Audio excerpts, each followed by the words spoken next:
20 years after. Chapter 25. An adventure on the high road. The musketeers rode the whole length of the Faubourg Saint-Antoine and of the road to Vincennes, and soon found themselves out of the town, then in a forest and then within sight of a village. The horses seemed to become more lively with each successive step. Their nostrils reddened like glowing furnaces. D'Artagnan, freely applying his spurs, was in advance of Porthos 2 feet at the most. Mousqueton followed 2 lengths behind.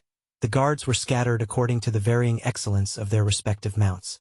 From the top of an eminence D'Artagnan perceived a group of people collected on the other side of the moat, in front of that part of the dungeon which looks toward Saint-Maur. He rode on, convinced that, in this direction, he would gain intelligence of the fugitive. In 5 minutes he had arrived at the place, where the guards joined him, coming up one by one. The several members of that group were much excited. They looked at the cord, still hanging from the loophole and broken at about 20 feet from the ground. Their eyes measured the height and they exchanged conjectures. On the top of the wall sentinels went and came with a frightened air. A few soldiers, commanded by a sergeant, drove away idlers from the place where the Duke had mounted his horse. D'Artagnan went straight to the sergeant. "My officer," said the sergeant, "it is not permitted to stop here." "That prohibition is not for me," said D'Artagnan. "Have the fugitives been pursued?" "Yes, my officer. Unfortunately, they are well mounted." "How many are there?" "4, and a 5th whom they carried away wounded." "4," said D'Artagnan, looking at Porthos. "Do you hear, Baron? They are only 4. A joyous smile lighted Porthos's face. "How long a start have they?" 2 hours and a quarter, my officer." 2 hours and a quarter, that is nothing. "We are well mounted, are we not, Porthos?" Porthos breathed a sigh.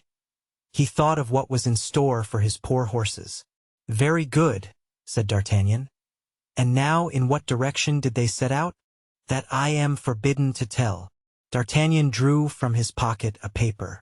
"Order of the king," he said. "Speak to the governor, then." "And where is the governor?" "In the country." Anger mounted to D'Artagnan's face. He frowned and his cheeks were colored. "Ah, you scoundrel," he said to the sergeant. "I believe you are impudent to me. Wait." He unfolded the paper, presented it to the sergeant with one hand and with the other took a pistol from his holsters and cocked it. "Order of the king, I tell you. Read and answer, or I will blow out your brains." The sergeant saw that D'Artagnan was in earnest. "The Vendemois road," he replied. "And by what gate did they go out?" "By the Saint-Maur gate." "If you are deceiving me, rascal, you will be hanged tomorrow." "And if you catch up with them, you won't come back to hang me," murmured the sergeant. D'Artagnan shrugged his shoulders, made a sign to his escort, and started. "This way, gentlemen, this way," he cried, directing his course toward the gate that had been pointed out. But, now that the Duke had escaped, the concierge had seen fit to fasten the gate with a double lock. It was necessary to compel him to open it, as the sergeant had been compelled to speak, and this took another 10 minutes. This last obstacle having been overcome, the troop pursued their course with their accustomed ardor. But some of the horses could no longer sustain this pace. 3 of them stopped after an hour's gallop, and 1 fell down. D'Artagnan, who never turned his head, did not perceive it.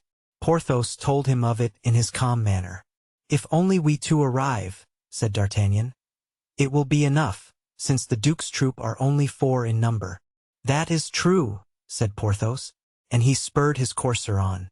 At the end of another 2 hours the horses had gone 12 leagues without stopping. Their legs began to tremble, and the foam they shed whitened the doublets of their masters. "Let us rest here an instant to give these poor creatures breathing time," said Porthos. "Let us rather kill them." "Yes, kill them," cried D'Artagnan. "I see fresh tracks. 'Tis not a quarter of an hour since they passed this place. In fact, the road was trodden by horses' feet, visible even in the approaching gloom of evening. They set out. After a run of 2 leagues, Mousqueton's horse sank. "Gracious me," said Porthos. "There's Phoebus ruined. The cardinal will pay you 100 pistoles. I'm above that. Let us set out again at full gallop." "Yes, if we can." But at last the lieutenant's horse refused to go on. He could not breathe. One last spur, instead of making him advance, made him fall. "The devil!" exclaimed Porthos. "There's Vulcan foundered." "Zounds!" cried D'Artagnan. "Then we must stop. Give me your horse, Porthos. What the devil are you doing?" "By Jove, I am falling, or rather, Bayard is falling," answered Porthos. All three then cried, "All's over." "Hush!" said D'Artagnan. "What is it?" "I hear a horse. It belongs to one of our companions, who is overtaking us." "No," said D'Artagnan. "It is in advance." "That is another thing," said Porthos, and he listened toward the quarter indicated by D'Artagnan. "Monsieur," said Mousqueton, who, abandoning his horse on the high road, had come on foot to rejoin his master. Phoebus could no longer hold out and— "Silence," said Porthos.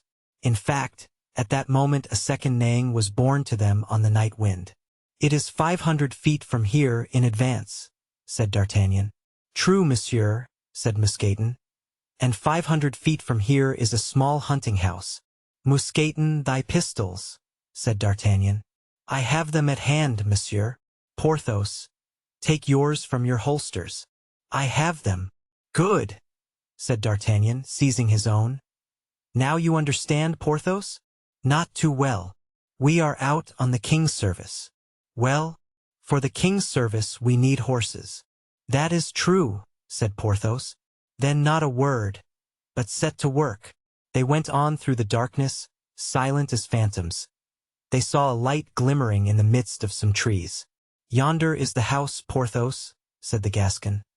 "Let me do what I please and do you what I do." They glided from tree to tree till they arrived at 20 steps from the house unperceived and saw by means of a lantern suspended under a hut, for fine horses. A groom was rubbing them down. Near them were saddles and bridles. D'Artagnan approached quickly, making a sign to his two companions to remain a few steps behind. "I buy those horses," he said to the groom. The groom turned toward him with a look of surprise, but made no reply. "Didn't you hear, fellow?" "Yes, I heard." "Why, then, didn't you reply?" "Because these horses are not to be sold," was the reply. "I take them then," said the lieutenant, and he took hold of one within his reach. His two companions did the same thing. "Sir," cried the groom, "they have traversed 6 leagues and have only been unsaddled half an hour." "Half an hour's rest is enough," replied the Gascon. The groom cried aloud for help.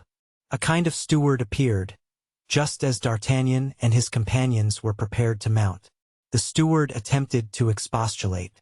"My dear friend," cried the lieutenant, "if you say a word I will blow out your brains." "But, sir," answered the steward, "do you know that these horses belong to Monsieur de Montbazon?